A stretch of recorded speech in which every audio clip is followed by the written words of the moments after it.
ప్రభాకర్ నేను ఒక చిన్న విజ్ఞప్తి చేస్తున్న అధ్యక్ష, భారతీయ జనతా పార్టీ ఎంత గొప్పగా ఆలోచిస్తుంది అంటే, ఈ దేశంలో ఏ రాజకీయ పార్టీ అన్నా మామూలు వ్యక్తులకు ముఖ్యమంత్రులుగా ప్రధానమంత్రులుగా అవకాశం ఇచ్చినటువంటి దాఖలాలు లేవు.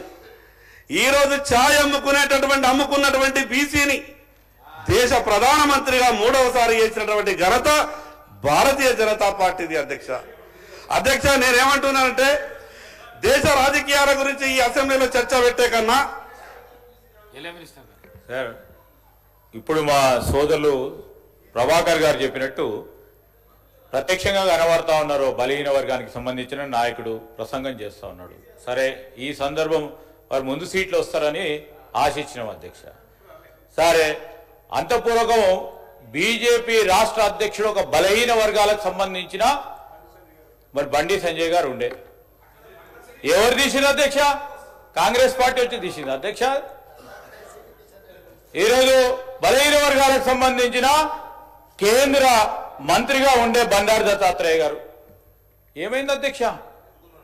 ప్రస్తావన చేస్తా ఉన్న సందర్భంలో ఈరోజు కూడా కాంగ్రెస్ పార్టీ బలహీన వర్గాలకు సంబంధించి ఈరోజు అన్ని వర్గాలకు సంబంధించి న్యాయం చేయాలనే ఒక కాంక్షతో మా రాహుల్ గాంధీ గారు ఇచ్చిన ఆలోచనతో ఒక అడుగుకు ముందుకేస్తే దాన్ని ఎట్లా అడ్డుకోవాలని చేసే ప్రయత్నంలో ముందుకు సాగకుండా మంచి సలహా సూచనలు ఇచ్చి దాని ఆచరణలు పెట్టాలని ప్రయత్నం చేస్తా ఉన్న మా పొన్నం ప్రభాకర్ గారిని, మరి వారు కూడా బలహీన వర్గాలకు సంబంధించిన నాయకుడే, వారేసే అడుగుల్లోనే మా అడ్డం వేస్తా అంటే ఎట్లా అధ్యక్ష?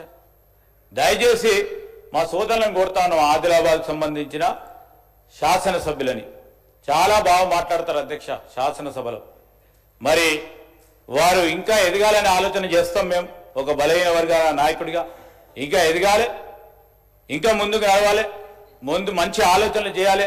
ఆలోచన ప్రక్రియ మా అందరికి కూడా చెప్తారని మేము ఆశిస్తా ఉన్నాం అధ్యక్ష.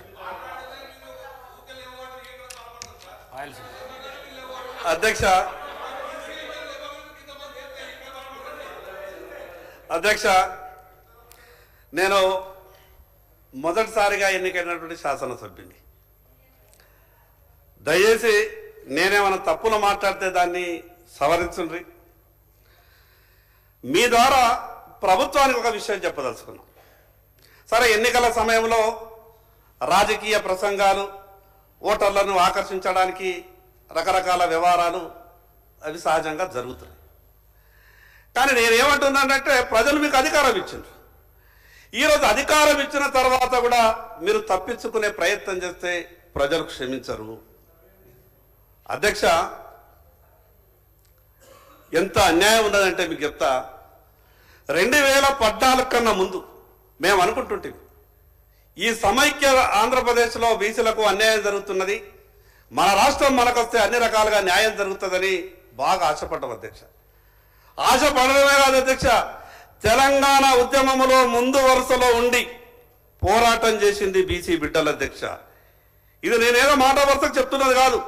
ఆత్మహత్యలు చేసుకున్నది బీసీ బిడ్డలు, తెలంగాణలో ముందుండి పోరాటం చేసింది బీసీ బిడ్డలు, ఉద్యోగాల్ని పణంగా పెట్టింది బీసీ బిడ్డలు. కానీ తెలంగాణ రాష్ట్రం వచ్చిన తర్వాత 2014లో ఇక అనుకున్నాం, మా దశ తిరిగింది, మాకంతా కూడా బాగా జరుగుతాయని అనుకున్నాం. కానీ అధ్యక్ష, మిత్రులు వాళ్ళైనా వీళ్ళైనా మా పట్ల మేము ఏం పాపం చేసినామో ఏమో అధ్యక్ష మా బాధ.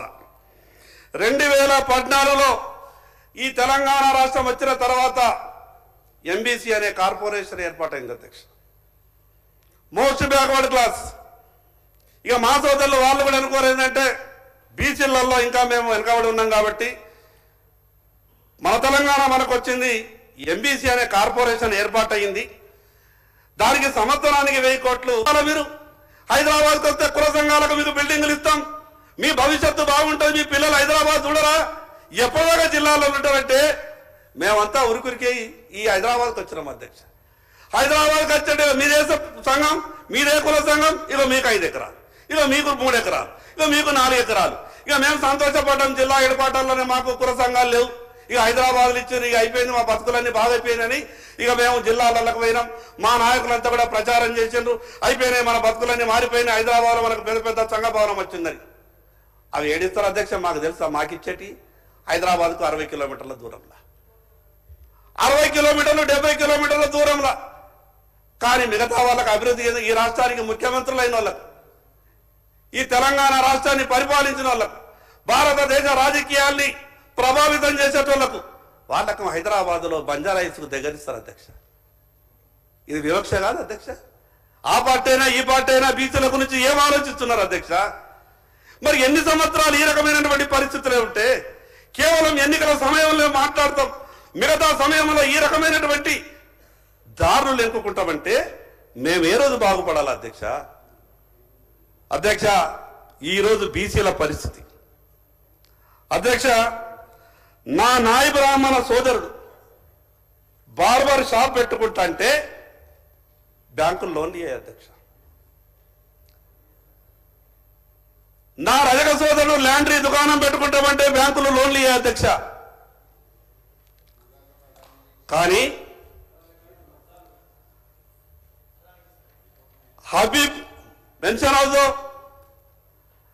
లేదా మిగతా ఇంగ్లీష్ పేరు పెట్టుకొని డ్రై క్లీన్ షాప్ అంటే దానికి లోన్లు ఇస్తారు అధ్యక్ష.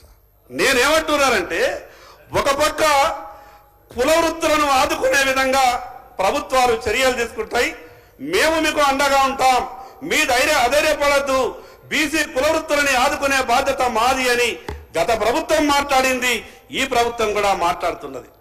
మేము ఏమనుకుంటామంటే అధ్యక్ష, మేమంతా కూడా కుల వృత్తుల మీద ఆధారపడ్డటువంటి మా బీసీ కుల సోదరులు అసలైతే కుట్ర దాంట్లోనే దాగిన అధ్యక్ష. ఎప్పుడైతే కుల వృత్తులను ఆదుకుంటామని గొప్పగా చెప్పేటటువంటి ప్రయత్నం చేస్తున్నారో దాంట్లోనే అసలు కుట్ర ఉన్నది. వందల సంవత్సరాల నుండి మేము కుల వృత్తుల మీద ఆధారపడుతున్నాం. ఇంకా ఏదైనా ప్రభుత్వం 5,000 10,000 సాయం చేస్తుందంటే అదే గొప్పది అనుకుంటున్నాం అధ్యక్ష. కుల వృత్తుల మీద ఆధారపడ్డాం కాబట్టి, ఆ కుల వృత్తుల మీద ఉన్నాం మేము కాబట్టి, ఈ ప్రభుత్వాలు ఇచ్చేటటువంటి ఏదో అరకొర సాయం మీద మేము దృష్టి పెట్టినాం కాబట్టి ఇంకా ఎదుగుతలేము అధ్యక్ష. మేము అధ్యక్ష ఎంత గొప్పగా చెప్పింది అధ్యక్ష. ఎందుకు ఇవ్వరు అధ్యక్ష? బీసీ ఎమ్మెల్యేలు కారా అధ్యక్ష? మరి ఈ 42, 46, 50% మాట అంటారు.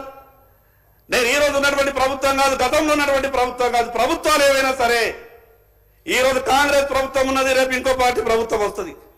ప్రభుత్వాలు ఏవైనా సరే ఈ శాసనసభలో మాట్లాడినటువంటి ప్రతి మాటకు విలువ ఉండాలా, ఈ శాసనసభలో చేసినటువంటి ప్రతి తీర్మానానికి ఒక విలువ ఉండాలా. కానీ ప్రభుత్వాలు ఏం ఆలోచిస్తున్నాయి అధ్యక్ష? తీర్మానం చేసి మేము చేతులు దులుపుకుంటామనే పరిస్థితికి ప్రభుత్వాలు ఆలోచిస్తున్నాయి. కానీ ఇది ఎట్లా సాధ్యమవుతుంది అధ్యక్ష? ఎవరు మమ్మల్ని కాపాడాలా? ఇక్కడ ఉన్నటువంటి ఈ ప్రభుత్వమే కదా, ఇచ్చిన మాట నిలబెట్టుకోవాల్సింది మీరే కదా. ఇంకో పక్క అధ్యక్ష, నేను ఈ మాట అంటే అక్బరుద్దీన్ గారు ఎక్కడ లేస్తారో అని భయం పడుతున్నది.